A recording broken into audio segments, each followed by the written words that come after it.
Hello, here's what's coming up on the world today.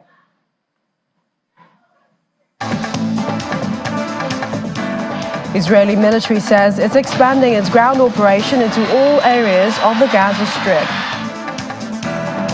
2 killed in Russian shelling in Kherson region, while at least 4 wounded in Ukrainian shelling in Donetsk. Plus, Chinese President Xi Jinping meets Belarusian President Alexander Lukashenko in Beijing to promote bilateral ties.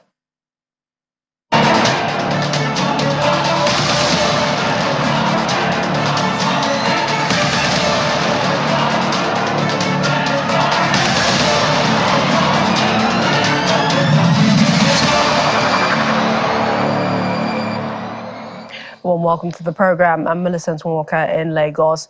The Israeli military says ground forces are pushing into southern Gaza as the area becomes the focus of its operations.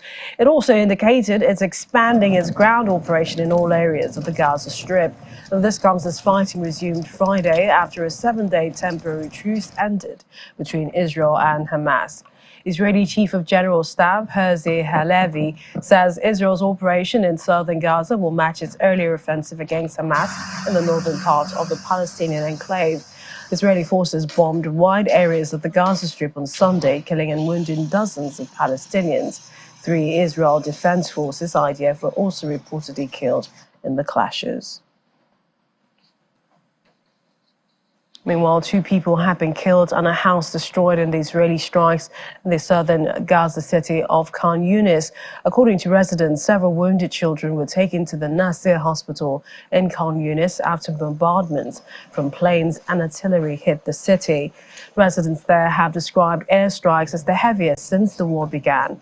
Israel issued new orders to Gazans to evacuate about 20 areas or blocks in the Gaza Strip, with 3 arrows on the map all pointing south, indicating where people should go. While Israel says it is defining safe areas for Gaza civilians to minimize harm to them, United Nations officials and people in Gaza say it's difficult to heed these orders in real time, given patchy internet access as well as unreliable electricity. But in the meantime, the Israeli military says it had killed the Hamas commander of the Shati battalion with an airstrike in Gaza. The Israeli army wasted no time to release this video. It said shows a strike that killed the Hamas commander.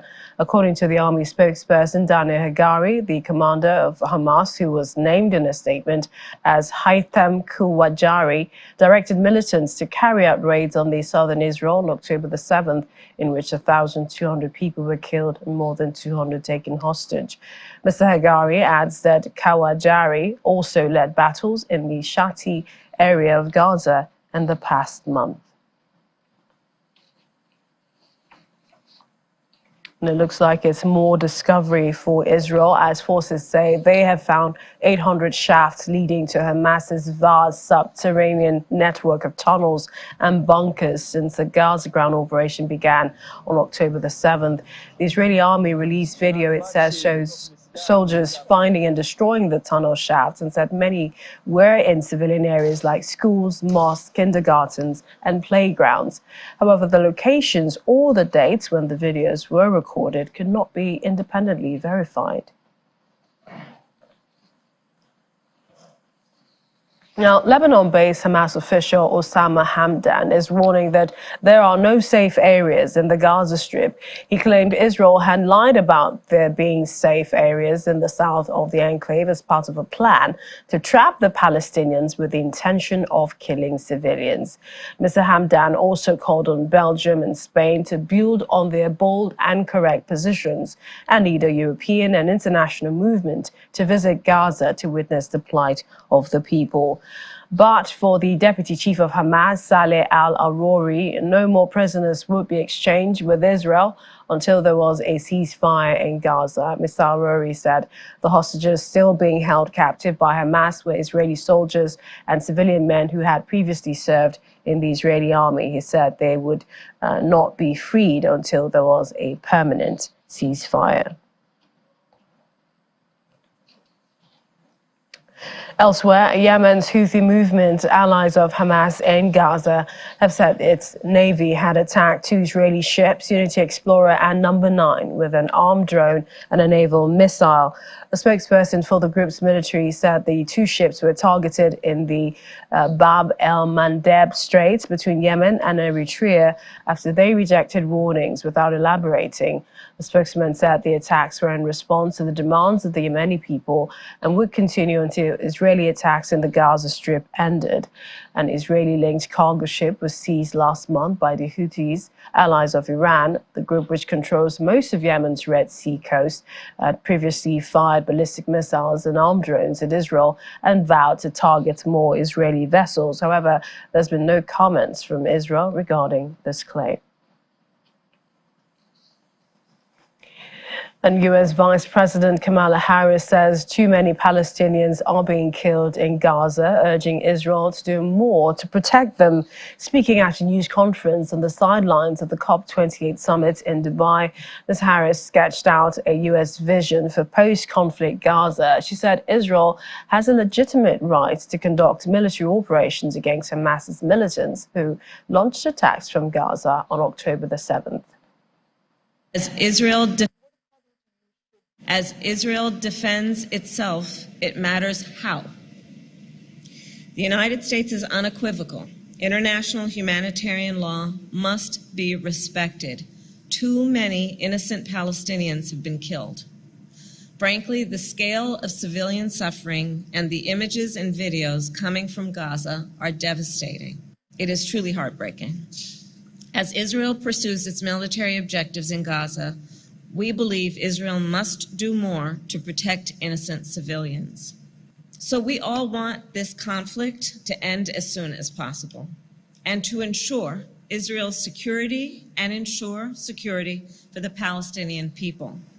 We must accelerate efforts to build an enduring peace, and that begins with planning for what happens the day after the fighting ends. 5 principles guide our approach for post-conflict Gaza. No forcible displacement, no reoccupation, no siege or blockade, no reduction in territory, and no use of Gaza as a platform for terrorism. We want to see a unified Gaza and West Bank under the Palestinian Authority. The Palestinian Authority security forces must be strengthened to eventually assume security responsibilities in Gaza. Until then, there must be security arrangements that are acceptable to Israel, the people of Gaza, the Palestinian Authority, and the international partners. And to reiterate, and this is very important, terrorists will not be permitted to continue to threaten Israel. Israel has a right to defend itself, and we will remain steadfast in that conviction.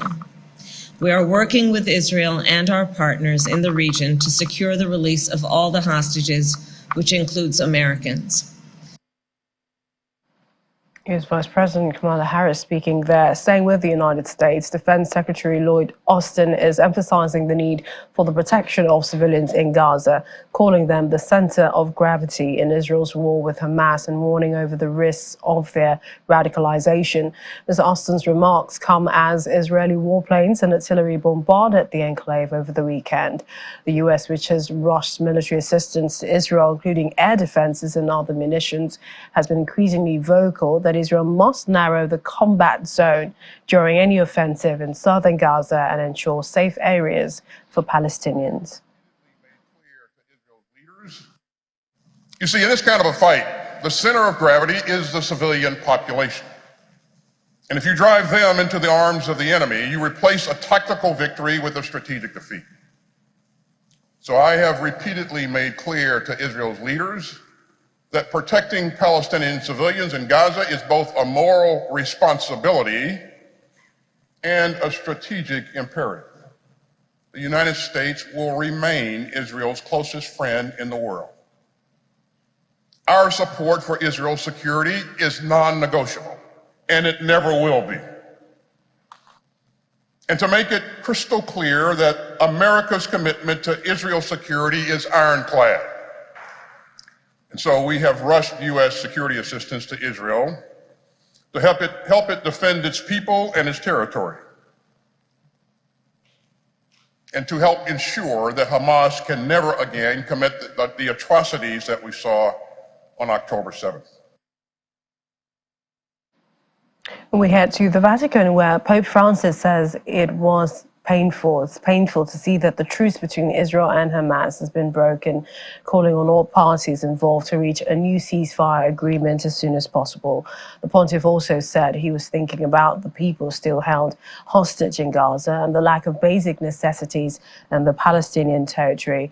Pope Francis, who's suffering from a lung inflammation, had his words read by an aide during his Sunday Angelus message, which he delivered indoors from his Vatican residence rather than by a window overlooking St. Peter's Square.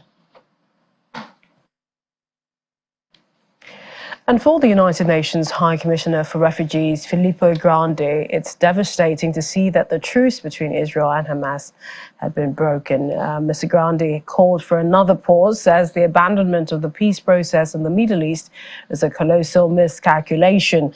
A 7-day pause in the fighting between Israel forces and Hamas had allowed the exchange of Israeli hostages, Palestinian prisoners, but that collapsed on Friday with Israel stepping up its bombing campaign. It's devastating what happened 2 days ago. I mean, it's devastating what's been happening since the 7th of October, but we had a glimmer of hope with the pause, with the release of hostages, with the liberation of Palestinian prisoners, and especially with the fact that because of no fighting, aid could go into Gaza. In the most immediate, we need to go back, they need to go back to that pause, humanitarian pause, ceasefire, call it as you want, so that the whole more positive processes can start again, including putting aid into Gaza to help people that are at risk of their lives. We have to go back to the peace process. The peace process has been neglected, almost ridiculed for so many years as something irrelevant. Well, everything that has happened in the last 6-7 weeks proves the point that that was a colossal miscalculation. Staying with more reactions now, this time from the Director General of the Red Cross, Robert Mardini. He says the resumption of fighting in the Gaza Strip has been intense. He noted that the ICRC had 130 staff working in Gaza. They described the coastal strip as being in shambles and rubble. Everything in Gaza is at a breaking point.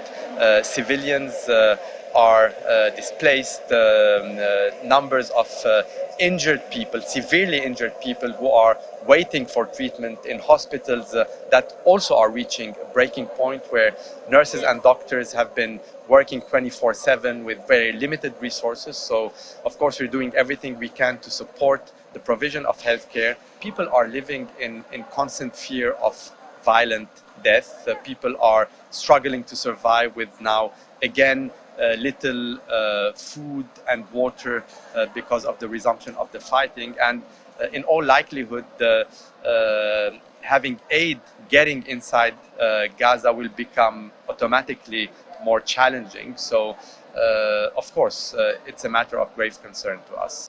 Well, we don't have precise reports, but what I can say is the resumption of fighting was intense again, and of course it's a new layer of destruction coming on top of massive and unparalleled destruction of critical infrastructure, of civilian houses and neighborhoods. We stand ready to facilitate further release operations of hostages in Gaza and Palestinian detainees to be reunited with their families. Those moments are glimmer of hope in the midst of intense fighting, and we hope that more of this will be possible again. To also give a respite to the civilian population, because the truce was first and foremost a welcome respite to ordinary civilians in Gaza.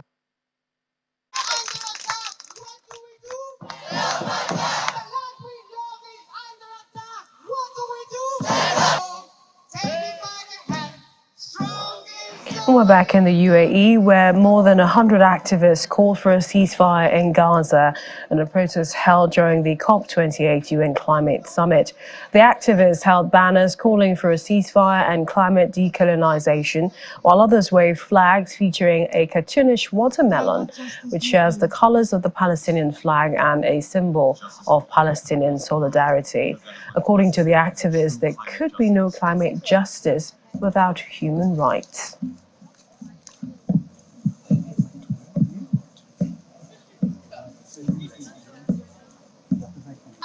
What do we do?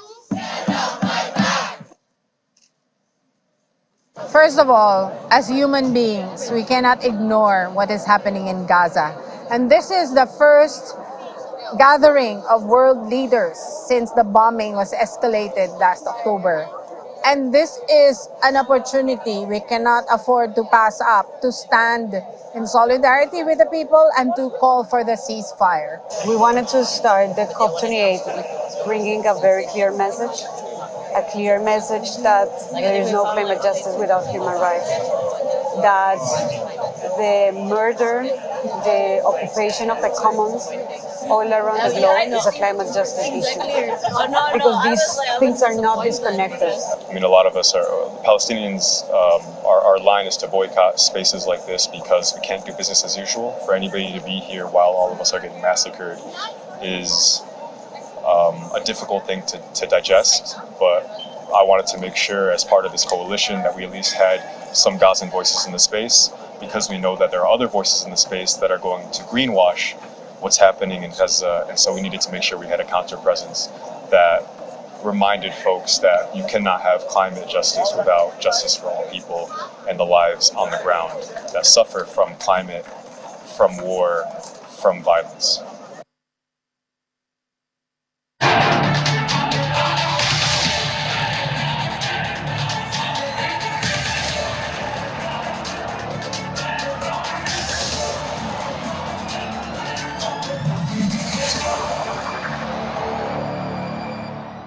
Still to come on the program, we'll take you to another ongoing war in another part of the world. Plus, 11 hikers killed, 12 others missing as volcano erupts in Indonesia's Mount Marapi.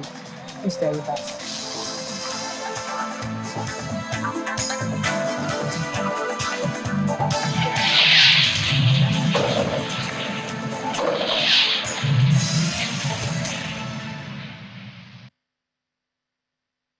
Stay connected to the world with Channels TV Podcast and get all the trending stories. Simply log on to channelstv.com. Click on podcast, select the program of your choice, and listen. Our podcast is available on Apple, Google, and Spotify. Tap the expertise you trust. Touch the stories that touch you. Anytime, anywhere.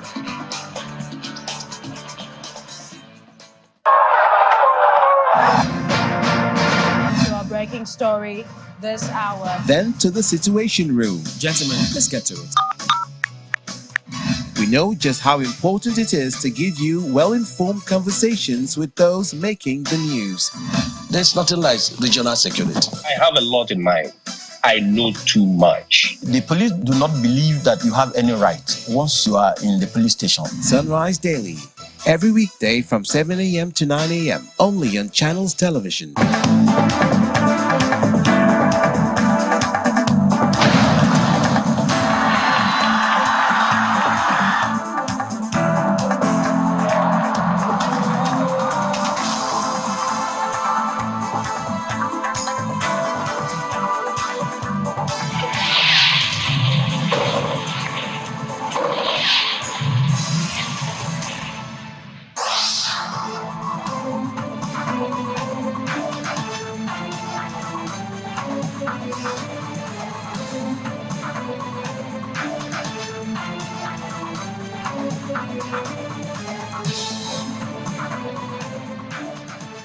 And indeed, that war is not over yet. Welcome back. Russia's invasion of Ukraine now.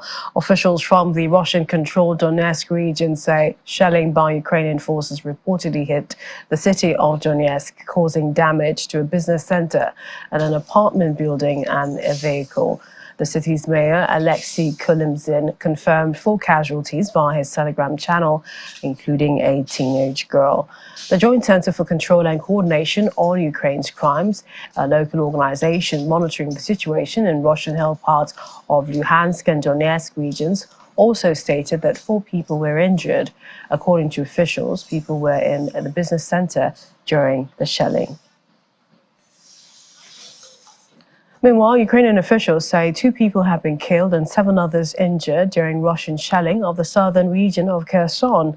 The regional administration posted a video of a multi-story building with shattered windows, internal damage and debris on the ground. Regional Governor Alexander Prudkudin said Russian shells also damaged the facades of 2 nearby hospital buildings, but added that there were no casualties.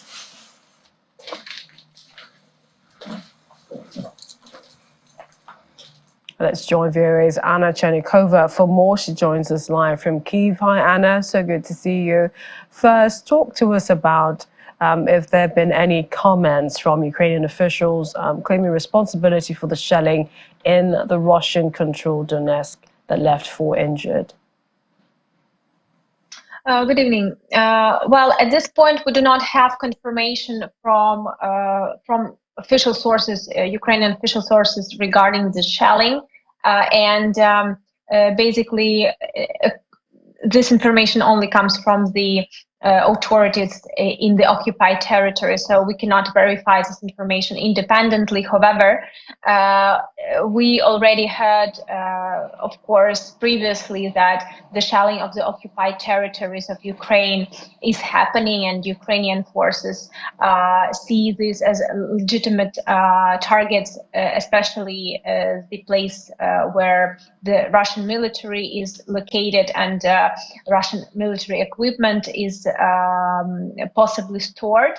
So at this point, again, as I said, we cannot verify what exactly happened and what exactly the shelling, what exactly was shelled, because from the footage that is available, we cannot particularly see if it's a direct hit or it's debris fall or any other information. And of course, we cannot at this point verify which side conducted the shelling, because previously we already heard different, we already experienced different situations and heard different stories about both sides conducting the bombing and attacks. So at this point, this is what we have. Also, we understand that there is shelling ongoing southern Kherson. Do we know what more happened? Yeah, actually, the city of Kherson and Kherson region, which is currently under Ukrainian control, the liberated part, which is a right bank of Dnieper River, was under quite a heavy shelling over the weekend and on Monday as well. Over the weekend, the shelling was unfortunately resulting in hitting the residential buildings in the city of Kherson, and at this point we have confirmation of people killed and wounded, and also the governor of the city of Kherson, the head of the regional military administration, confirmed that not only residential buildings were under the attack, but also 2 hospitals, so 2 hospital facilities. And at this point, we have confirmation that also on Monday, the shelling of Kherson and Kherson region caused civilians killed and wounded. So in total, we have confirmation of 3 people killed over the weekend and on Monday, and 11 injured. All of them are civilians. On Monday, the main target happened to be the kindergarten, and the worker of the kindergarten was injured. Also, Anna, we understand that it's a hard and bloody winter that awaits, and this is both Ukrainian soldiers and also Russian soldiers. Talk to us about the weather conditions, also how civilians are going about their daily activities, and how the troops in Ukraine are bracing up. Yeah, well, the weather is getting colder, and at this point, the weather is most often is below zero. So over the weekend, it was something like 5 degrees below 0 Celsius, up to 5 degrees, so 4-3. And most part of Ukraine is covered with snow already. And according to what's expected in terms of weather, it is getting colder. It is getting more snow is coming, and of course for both Ukrainian and Russian soldiers at the front line, the situation is is very complicated, and we can see from the from the confirmed sources from Ukrainian officials, from international experts and international allies and foreign officials, as well as Russian sources. Basically, we hear from all these sides, we hear confirmation that the pace of the war, of the ongoing attacks from both sides, is definitely getting slower, getting lower, and the pace of and the intensity of the attacks is not as intense than it was even a month ago. So, of course, weather conditions will change the situation in the front line in terms of the intensity of the attacks. However, at this point, we do not see any changes of the front line border. So it looks like the front line is not changing, and it's difficult to say if this will be the case for the whole winter, or situation will be different. But what we're hearing, that Ukrainian forces had slight success in the Kherson region, while Russian forces had slight success in the east. And last week, we understand President Volodymyr Zelensky visited an underground school in Kharkiv's metro station, and that brought lots of smiles to the faces of the children. But, one wonders, are the kids, are they aware that the country is in a full-blown war? Do they understand? What information do you think they have with regards to what's happening? Well, this actually goes in line with your previous question. I think I skipped the part about the life of civilians, and this demonstrates quite greatly how civilians are living, and those children who have to study, to get education underground, and to teachers and parents who create this new ways for their children to get this knowledge and to get the lessons possible, to have the lessons in these conditions.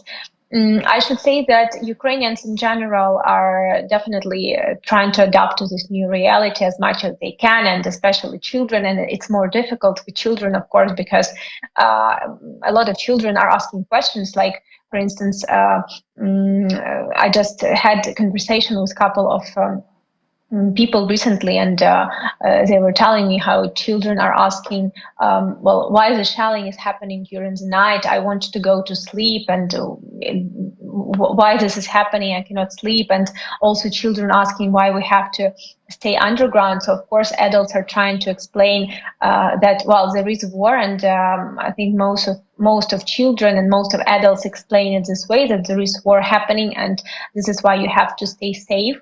And that's why you have to go underground, but the life is going on, and you have to study, so you just have to change the conditions of this reality. And I think this is probably, most of stories that I hear from people, from Ukrainians who I talk to, is about that. So children, children are told that the war is happening, and basically this is how adults are explaining why a lot of things are either impossible or possible, but in different ways than usual than before. It must also be difficult being in that situation. Before we let you go, Anna, just to get your thoughts, does it look like the world, the international community, is looking away from what's happening in Ukraine? This is with, of course, what's happening in the Middle East, Israel and Hamas, because we understand when we talk about funding, that's also a delay. And, many wonder, is there any uncertainty about Western backing for Ukraine? Well, what I can see from the inside of Ukraine, Ukrainian authorities, officials, president of Ukraine, government representatives, they're trying to keep keep Ukraine in the spotlight. Of course, they're trying to arrange new meetings, new media talks, and to keep an eye on Ukraine as much as possible. Of course, situation with Israel and Hamas, particularly, had an impact and turned attention to the other part of the world. And for Ukraine, it was not a positive sign, definitely. However, we can hear, especially lately, we can hear more and more talks on the international level from European allies, from the US allies, talks about Ukraine, about situation with budgeting, with financing. So it looks like this topic remains on under the attention, but of course, here in Ukraine, everyone understands that, it's almost 2 full years of war now. And of course, attention, the intensity of the attention, let's put it this way, is definitely changing. So what we can see now from what Ukrainian officials are doing, they're trying to keep this attention at the pace which at least how it is now. But everyone understands that it's changing, because the situation in the world is also changing. Indeed, we'll continue to monitor situations. We'd like to thank you always, and do continue to stay safe. VOA's Anna Chenikova live for us in Kyiv. Thank you.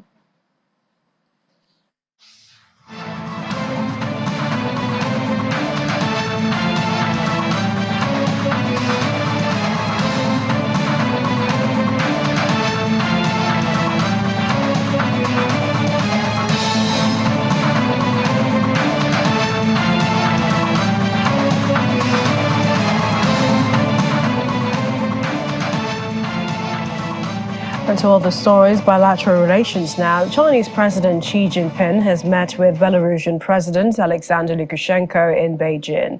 President Xi said China has always viewed its relations with Belarus from a strategic and long-term perspective. President Lukashenko said that under the leadership of the President Xi, China has achieved tremendous development, with over 1.4 billion Chinese people making significant contributions to the world.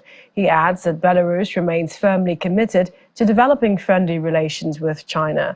Both countries are willing to hold more regular cultural activities, expand cooperation in education, health, sports and tourism, and support youth exchanges and cooperation so as to enhance mutual understanding and also friendship. Meanwhile, Australia and France have announced a new roadmap for rebuilding bilateral relations after the cancellation of a submarine deal frayed ties between the two countries. Australian Foreign Minister Penny Wong and her French counterpart Catherine Colonna unveiled the plan in Canberra, which will aim to progress defence ties, improve foreign and climate change resilience in the Pacific. Australia in 2021 cancelled a multi-billion-dollar order for submarines with French military shipyard Naval Group and opted instead for an alternative deal with the United States and Britain. So today is, I believe, an important moment between our two countries.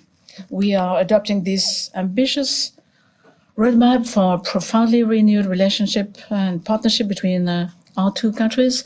We are a nation of the Pacific. We are determined to beef up our cooperation with partners in the region, including, of course, with the number one partner for us in the region, i.e. Australia.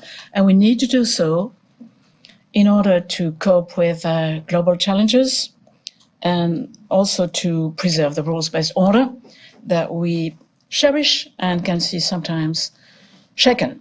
It will obviously operate as a roadmap within which or beneath which there will be specific steps taken, one of which we took today, which was the signing of a bilateral agreement on Pacific development cooperation between our agencies, our portfolios, to more effectively meet the needs of our Pacific partners.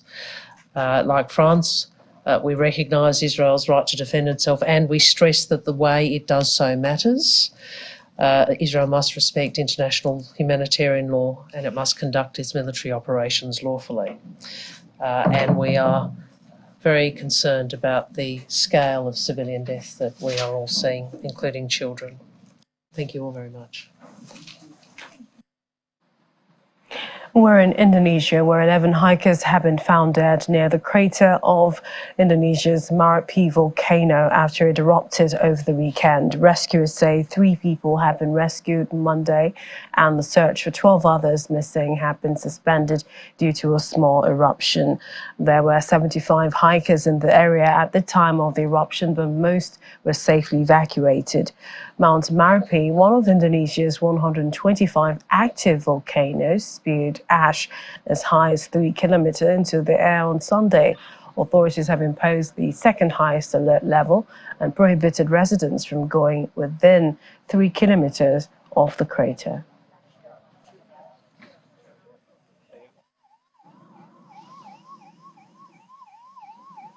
The streets of Chennai in southern India had been flooded by torrential rainfall, forcing authorities to close schools as well as offices. Several flights were cancelled or diverted to other cities, and coastal areas evacuated ahead of a severe cyclonic storm expected to make landfall in the next 24 hours.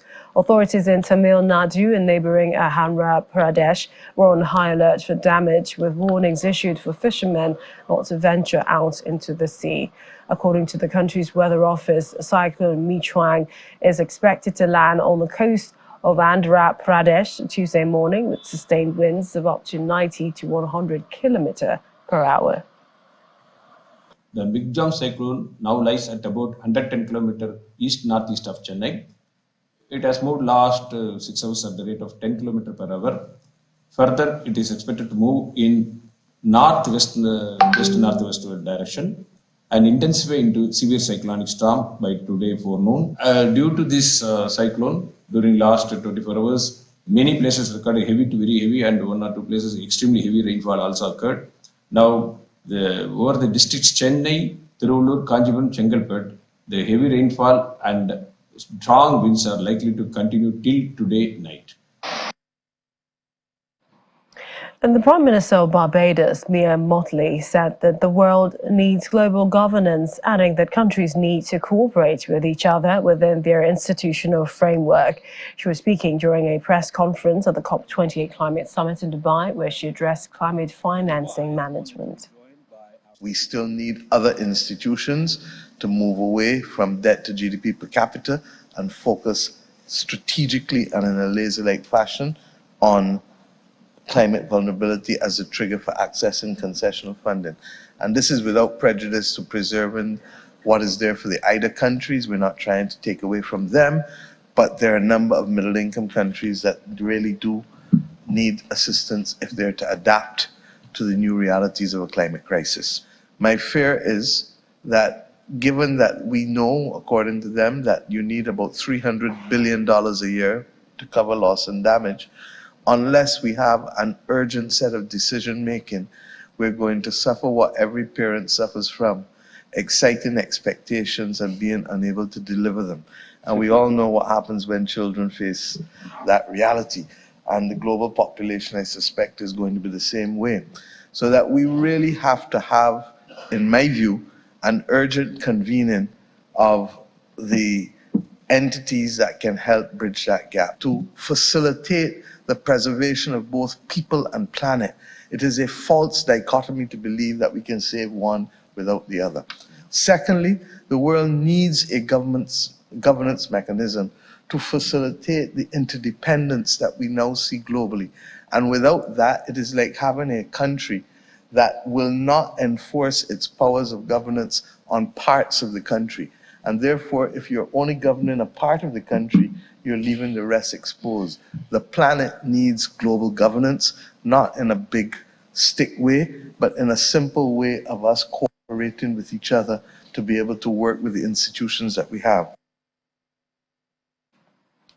Went to Africa, where the UN Humanitarian Agency, UN OCHA, says the death toll from Somalia's ongoing floods has risen to 110, adding that more than 1 million people have been displaced and 2.4 million impacted across 36 districts. UN OCHA is also warning of a high risk of disease spread following reports of suspected cases of cholera and acute watery diarrhea in the states of Heshibel and Galmudug. Only 30% of those impacted have received help. However, about 37 boats have been deployed to deliver supplies or evacuate those trapped by the flood water. In recent weeks, Somalia, neighboring Kenya, as well as Ethiopia, have experienced the heaviest rains in more than 2 decades, causing fatalities, displacement, and widespread destruction.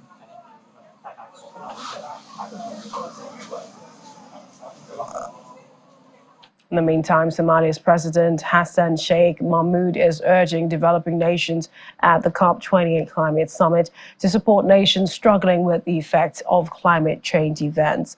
Somalia has been battered by relentless heavy rains that began in October, caused by the El Nino and Indian Ocean dipole weather phenomena.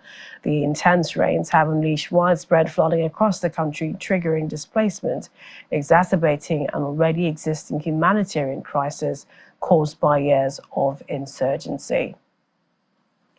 To talk about climate change as a future threat, however, Somalia as a country on the front line of the devastating effects of the extreme climate events, it is a reality we live with. As I stand here before you, my country is facing a humanitarian crisis which we are desperately trying to respond to because of severe floods resulting from El Nino effect. These floods have so far affected more than 2.4 million people, displaced over 1.1 million, resulted in the loss of 120 human lives and thousands of livestock and 42,000 acres of crops washed away. This is as of yesterday, and the El Nino effect is still going on. I must note that today's victims of these devastating floods are sadly survivors of yesterday's droughts. Only a year ago, Somalia barely averted famine following consecutive failed rainy seasons. What's transpiring in my country today is not unique to us. For a country struggling with debt stress and limited access to finance, fighting terrorism and responding to a humanitarian crisis at the same time is akin to impossibility. The case of Somalia is a clear demonstration of the intricate linkage between climate change, peace, and security.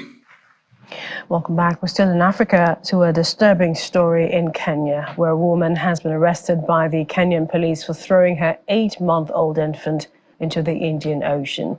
According to eyewitness, the woman allegedly tossed the infant into the ocean from a ferry as it was docking in the coastal town of Mombasa. The incident has sparked outcry among Kenyans, prompting many to express anger against the yet-to-be-identified woman. The Kenyan Red Cross said the infant was rushed for first aid at the Red Cross Center, treated and discharged in fair condition, and the mother taken to police station for interrogation. Our Kenyan journalist Cyrus Mbati joins me now for more. Hi, Cyrus. What are authorities saying about the psychological state of the woman? Thank you for having me in the show tonight.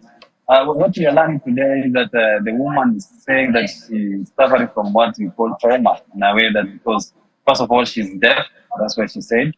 Then when she's emerging to say that she's a victim of a sexual assault. So the child was as a result of sexual assault. So she was trying to kind of dispose of the child to enable her to kind of forget the whole trauma she went through because she was sexually assaulted to result in the pregnancy. And whatever happened yesterday was as a result of that. So that's what she's claiming so far. Has the woman been identified at this time, and what charges is she likely to face? Has she been charged as of now?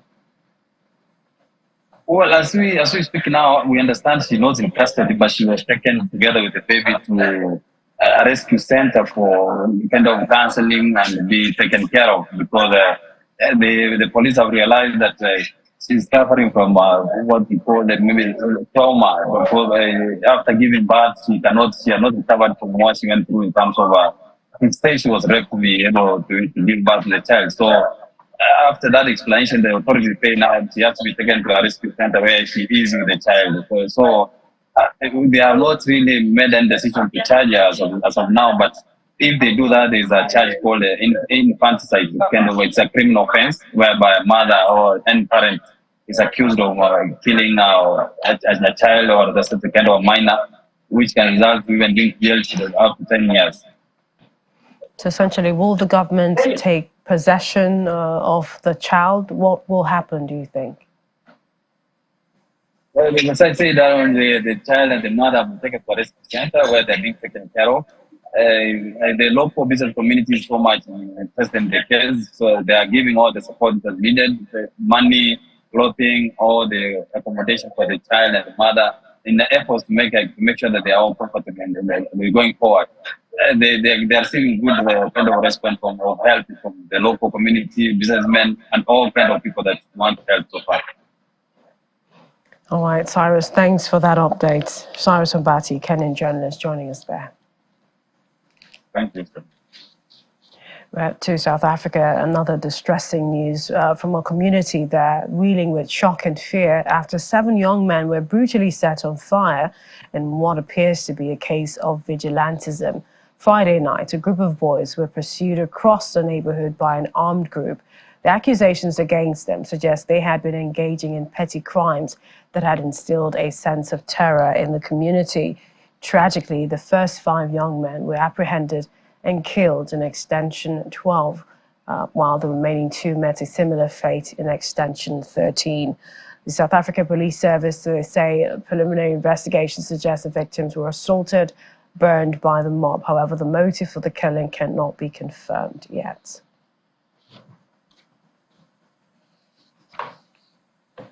Police have opened cases of murder after 7 people were found burnt to death in 2 separate incidents in Diepsloot on Friday, the 1st of December 2023, and in the early hours of Saturday, the 2nd of December 2023. On Friday at approximately 11 o'clock in the evening, police received information about 2 bodies that were lying in the street in Diepsloot, Extension 13. Upon arrival at the scene, police discovered the bodies of 2 males who were burnt. Both victims were certified dead on the scene. A few hours later, information was received about other 5 bodies that were lying in Diepsloot, Extension 12. Police proceeded to the scene and found 5 bodies that were also burnt. They were also declared dead on the scene. Preliminary investigations suggest that in both incidents, the victims were assaulted and burnt by the mob. The motive for the killing cannot be confirmed at this stage. As the police in Gauteng, we strongly condemn acts of vigilantism and the community taking the law into their own hands, as that in itself constitutes a serious criminal offense. No arrests have been made yet, and police investigation is underway.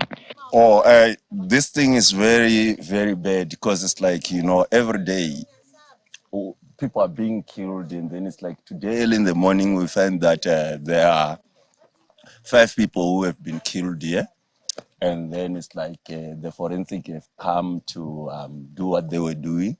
So right now we are not expecting, such things to happen again, and then it's like that's why we need a piece of, mind where we stay here in Diepsloot. So, this is Extension 13. It happened yesterday, tonight. This is what happened. 5 people were being killed. They were being burned. Well, let's talk health now. Despite strides in expanding access to insecticide-treated nets and medicines to help prevent malaria in young children and pregnant women, more people are still getting sick with malaria. That's according to a new report published by the World Health Organization. In 2022, there were an estimated 249 million malaria cases globally, exceeding the pre-pandemic level of 233 million by 2019 by 16 million cases. In addition to the disruptions caused by COVID-19, the global malaria response has faced a growing number of threats.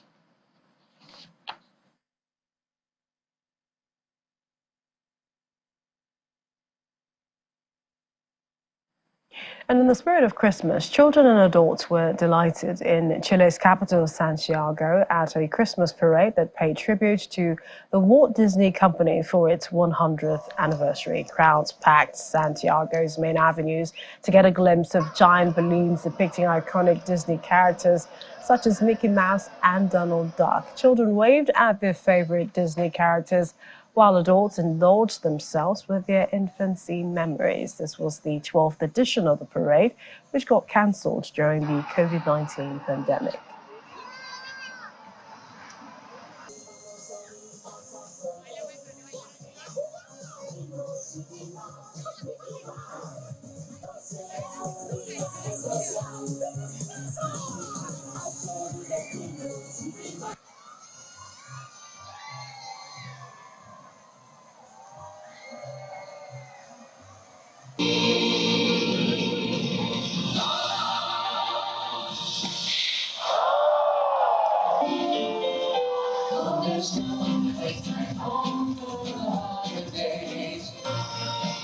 Come and sing along with us.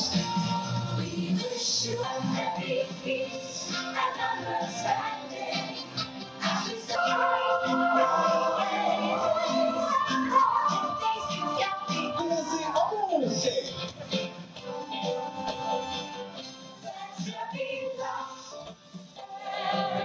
And that's not all about Christmas. Hong Kong Disneyland celebrated the start of the Christmas season with a Disney glamorous live concert.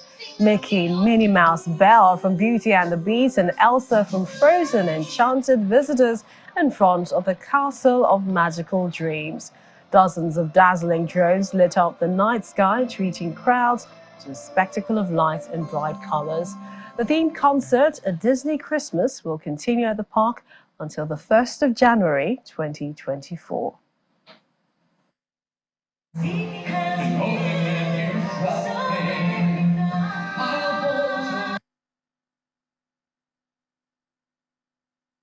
It's my first time in Disney in Hong Kong, and in my country we don't have this kind of fireworks lighting display.